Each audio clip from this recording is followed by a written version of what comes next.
Un vortex polaire a enveloppé la partie est des États-Unis pendant le week-end, avec des tempêtes hivernales faisant 10 morts, dont 9 au Kentucky en raison des inondations causées là-bas par de fortes pluies. Le service météorologique national a averti d'un froid menaçant pour la vie mardi, avec des températures dans le nord-est du Montana prévues pour descendre jusqu'à 42,7 degrés Celsius, avec des températures ressenties aussi basses que 51 degrés Celsius. Les météorologues ont déclaré que plusieurs États connaîtront le 10e et le plus froid événement de vortex polaire de la saison. Les forces météorologiques arctiques se combinent pour pousser l'air froid qui reste généralement près du pôle Nord vers les États-Unis et l'Europe. Au Kentucky, le gouverneur Andy Beshear a déclaré dimanche que le nombre de morts était passé à 9. « Je suis triste de partager quelques nouvelles plus difficiles ce soir, Kentucky. Nous venons de confirmer un autre décès lié à la météo dans le comté de Pike, portant notre perte totale à 9 personnes. »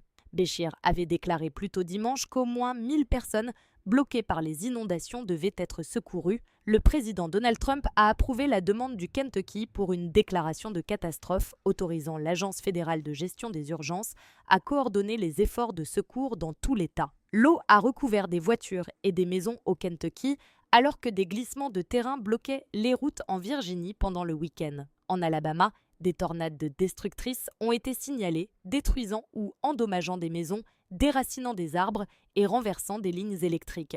Pendant ce temps, le Canada a fait face à sa deuxième tempête de neige en seulement quelques jours, les résidents de Montréal disant qu'il n'est pas normal d'avoir autant de neige.